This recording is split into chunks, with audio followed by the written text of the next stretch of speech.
बिस्मिल्लाहिर्रहमानिर्रहीम। खातून हज़रात, अख्तर अब्बास का सलाम पहुँचे। दूसरी शादी आम तौर पे दो वजहों से होती है। पहली नहीं चली, उसमें खुशियाँ कम थी, और दूसरी में आपको कोई बेहतर मुतबादिल मिल गया।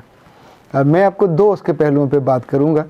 पहला तो वो शादियाँ जो इसलिए टूटती हैं कि जहाँ लड़की आम तौर पे सेक्सुअल रिलेशनशिप के लिए आमादा नहीं होती, यानी उसे अपने शौहर का रवैया बहुत बुरा लगता है, उसे लगता है कि ये बहुत ज़ालिम है और ये सिर्फ़ इसी के लिए पैदा हुआ है और सारा फोकस इस पे है। बहुत सी बच्चियाँ ऐसी मुझ तक पहुँची हैं कि जिन्हें वो पूरा अमल बुरा लगता है, इसलिए बुरा लगता रहा कि किसी भले आदमी ने, उनकी वालदा ने या किसी और ने उनको बताया ही नहीं कि शादी इनफैक्ट कपड़े पहनने का और गजरे पहनने का और जेवर पहनने का नाम नहीं है। ये पूरी ज़िंदगी का एक नया प्रोसेस शुरू होने जा रहा है, जिसमें ज़ाहिर बुनियाद उस रिलेशनशिप की है जिसमें रब ने मर्द को आपके लिए लिबास बनाया, आपको उसके लिए लिबास बनाया। यानी ये जो ताल्लुक़ है, जिनसी ताल्लुक़ जिसे कहिए, सेक्सुअल रिलेशनशिप, ये ज़िंदगी का हुस्न है, खूबसूरती है, लज्जत है। ये आपकी ज़िंदगी को बहुत उम्दा बना देता है, लेकिन बहुत सी बच्चियों के लिए ये डर और खौफ का बायस है। आप सोचें कि कभी ये सोचा भी नहीं जा सकता था, पर अभी मेरे पास तो ऐसे बच्चियों के केसेस आते हैं कि जिन्होंने 6 माह के बाद, 4 माह के बाद बिलाखिर सिर्फ इसी बात को बुनियाद बना के कि ये साहब मुझसे बात तो करते नहीं हैं, ये साहब मुझसे गपशप नहीं करते और मेरी तारीफ़ नहीं करते, तहसीन नहीं करते, मैं तो अर्निंग मेंबर हूँ और सिर्फ इसलिए मेरे पास आते हैं कि उन्हें मुझसे एक ही हाजत है। देखिए, वो आप हाजत भी पूरी करने पे आमादा नहीं है तो उसके बाद तो ताल्लुक़ नहीं चल सकता। अब उन्होंने दूसरी शादी कर ली है कुछ 2 साल के बाद, और अब मैंने उनसे पूछा कि क्या इस शादी में वो ताल्लुक़ नहीं है, तो खामोश हो गई। वो ताल्लुक़ तो हर जगह होगा, पर अब आपके अंदर एक ख़ास तरह का कैफियत होगी जो आपको अफसोस होता रहेगा कि मैंने पहले वाले ख़ानदान को, अच्छे लोग थे, अच्छा मियाँ था, ज़्यादा कदरदान था, वो खो दिया। दूसरी, जिन बच्चियों के वालिदैन की वजह से या ख़ानदानी तनाज़ात की वजह से शादी टूट गई और अब इनकी कैफियत उनसे बिल्कुल मुख्तलिफ होती है और इनकी शादी ज़्यादा स्टेक पे होती है, क्योंकि पहले ही किसी के साथ रही होती हैं, उनके साथ उन्होंने अपनी कैफियत को, अपने फीलिंग को शेयर किया हुआ होता है। अब दूसरे के साथ जब हैं तो कुछ चीज़ों को आपको बहुत ज़्यादा टेक केयर करना पड़ेगा। नंबर 1, आपको खिदमत ज़्यादा करनी पड़ेगी। नंबर 2, आपको मोहब्बत ज़्यादा करनी पड़ेगी। नंबर 3, आपको एक्सपेक्टेशन कम रखनी पड़ेगी। नंबर 4, आपको मुतालबे कम करने पड़ेंगे। नंबर 6, यानी बच्चे अगर पहले से हैं तो उनको अकोमोडेट करने के लिए भी आपको दिल बड़ा करना पड़ेगा। नंबर 7, आपको उसके घर वालों की भी केयर ज़्यादा करनी पड़ेगी, क्योंकि आपको ताना भी पड़ सकता है। ज़िंदगी इतनी आसान नहीं है।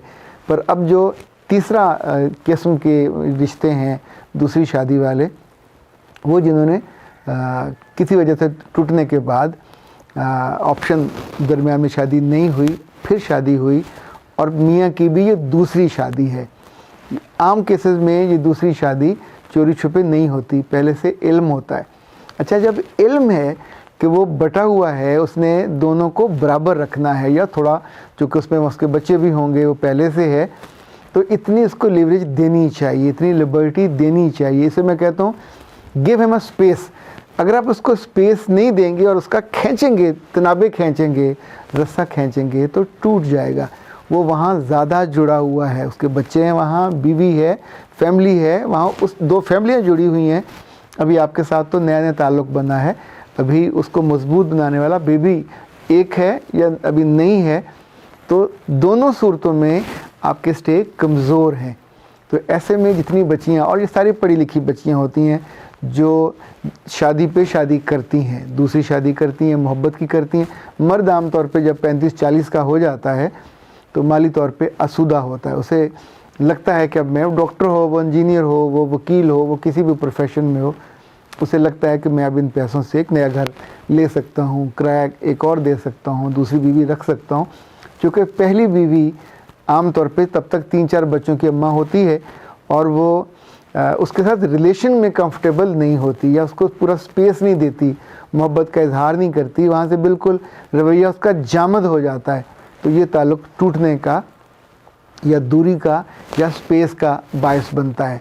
तो ये दूसरी शादी वाली बच्चियाँ हैं, یہ خاص طور پہ اپنی اس لگاموں کو زیادہ نہ کھینچا کریں، ٹوٹنے کا باعث بنتی ہیں اور تکلیف کا باعث بنتی ہیں۔ ان کے لیے پھر تیسری شادی میں جانا زیادہ دقت والا باعث ہوگا، زیادہ پریشانی والا باعث۔ دوسری شادی کو بچانے کے لیے اور محفوظ رکھنے کے لیے اور خوشگوار رکھنے کے لیے کچھ کام آپ ہی کو کرنے، یہ میاں نہیں کرے گا، آپ ہی کو کرنے۔ نمبر 1، جب وہ گھر آئے تو اتنی والہانہ طور پہ ملیے، اتنی محبت سے ملیے، وہ دنوں بعد آئے، ہفتوں بعد آئے یا مہینوں بعد، شکوے شکایت سے کبھی آغاز نہ کریں۔ نمبر 2، ایکسپیکٹیشن جو ہے وہ اپنے دل میں رکھیں، اس کا اظہار اس سے کم کریں۔ نمبر 3، اس کی پرانی بیوی اور اس بچوں کے بارے میں کبھی کوئی ناگوار بات نہ کریں، اس کے دل میں کبھی اترنے کے لیے کوئی اچھی باتیں کریں، کوئی تحفے تحائف والی باتیں کریں۔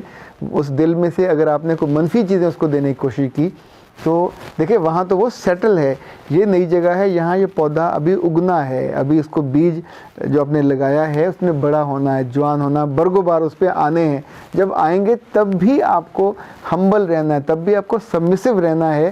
اس میں اگر آپ نے زیادہ دکھایا، آنکھیں دکھانے کی کوشش کی تو بہت مسئلہ ہو جائے گا۔ یہ دوسری شادی کو مینٹین کرنا، انفیکٹ سرکس میں وہ جو کسی رسی ہوتی ہے جس پہ وہ روسی لڑکی چلتی ہے، یہ وہ والا معاملہ ہوتا ہے۔ میاں آپ کے پاس کم رہے گا، آپ کو اس کا علم ہونا چاہیے، اس کی کم راتیں آپ کے پاس ہوں گی، سو آپ ہی کو یہ راتوں کو اپنے بچوں کے ساتھ یا اپنی مصروفیات کے ساتھ یا اپنی پڑھائی کے ساتھ یہ سارے گلے جو میاں سے ہوں گے یا کسی اور سے نہیں کرو گے، نہ اپنے والدین سے نہ کسی اور سے۔ جب اس کے پاس پہنچے گا تو وہ بالکل منہ پہ کہے گا آپ سے کہ یہ تو پہلے سے ڈن تھا کہ میں آپ کو اتنا وقت دوں گا، کم وقت دوں گا۔ اگر میاں پروفیشنل ہے، ڈاکٹر ہے، انجینئر ہے، کچھ اور کام کرتا ہے، تو بھی آپ سوچئے کہ جب وہ آپ کے پاس آئے تو اسے لگے کہ وہ جنت میں آ گیا، اسے لگے کہ وہ حور پری کے ساتھ آیا ہے۔ اس کے لیے بالکل تیار ہو کے رہیے، خوش ہو کے رہیے، اور کبھی اس کو پہ بوجھ مت بنیے۔ وہ آپ پہ خرچ بھی کرے گا، وہ آپ کو محبت بھی دے گا، آپ کے ساتھ اچھا بھی رہے گا، لیکن اگر آپ اس کے لیے بوجھ بنے، آپ نے اس کو تانوں کی زد پہ رکھ لیا اور تانوں کے تیر اور نشتر مارے تو پھر وہ نہیں آئے گا۔ کیوں آئے گا؟ وہاں اس کو تانے تو کم بیوی نہیں ملتی، تانے تو نہیں نا اس طرح ملتے، آپ نے تو اس کی خوشی کا جو غبارہ ہے اس میں سے ہی مار کے تیر تو ساری ہوا نکال دی۔ یہ مت کیجیے۔ تیسرا، اپنے لیے کچھ رزق ضرور سیو کرتے جائیے۔ پاکٹ منی جو میاں سے ملے، ہر چیز خرچ کرنے کی نہیں ہوتی، یعنی کیا کہتے ہیں جو مشکل دن ہوتے ہیں، ہاٹ ڈیز، جب آپ کو بندہ کبھی کبھی ہاٹ واٹرز میں چلا جاتا ہے تو ان میں جانے کے لیے ان دنوں سے کچھ بچت ضرور کر لینی چاہیے۔ اور باقی جو بینیفٹس ہوتے ہیں وہ آپ کے اپنے آپ کو انگیج کرنے کے لیے کوئی مصروفی ضرور کریں، کوئی جاب کر لیں، کچھ کر لیں، اور وہاں بھی اپنے ذاتی تعلقات کو، میاں کے بارے میں، اپنے اکیلے رہنے کے بارے میں زیادہ لوگوں سے ڈسکس نہیں کرنا۔ یہ آپ کی پرائیویسی اور آپ کی رسپیکٹ دونوں کے لیے نقصان دہ۔ باقی اس کیسز میں کوئی کمپلیکیشن ہو سکتی ہیں، وہ آپ مجھ سے الگ سے بھی مل سکتے ہیں، فون پہ بھی رابطہ کر سکتے ہیں، تاکہ اس کو person to person, case to case دیکھ کے اس میں جو چیزیں، چونکہ اتنی کمپلیکیشن میرے پاس آتی ہیں کہ سم ٹائم حیرت ہوتی ہے کہ آگے رستہ کوئی نظر نہیں آ رہا ہوتا، بٹ سوچنے سے، غور کرنے سے رستہ نکل آتا ہے۔ ہر عہد کے نئے نئے مسئلے ہوتے ہیں، ہمارے اس عہد کے یہ مسئلے تھوڑے زیادہ ہیں اور زیادہ کرٹیکل ہیں، زیادہ کمپلیکیٹڈ ہیں۔ جن گھروں میں ماں باپ مر جاتے ہیں اور بچیاں اکیلی ہوتی ہیں تو ظاہر بھابیاں اور بھائی آپ کے لیے رشتہ نہیں دیکھتے، وہاں بچیوں کو خود ہی دیکھنا ہوتا ہے، اور خود اگر انہوں نے یہ دوسری شادی کر لی اور اس میں پھر بہت زیادہ سختی کرنی شروع کی تو بھی کوئی ان کو بچانے نہیں آتا، خود ہی انہیں بچنا ہوتا ہے، اس کے لیے ٹیک کیئر کرنا ہوگا۔ سلامت رہیے اور محفوظ رہیے، خوشی کا باعث بنتے رہیے تاکہ آپ کی زندگی اچھی چلتی رہے۔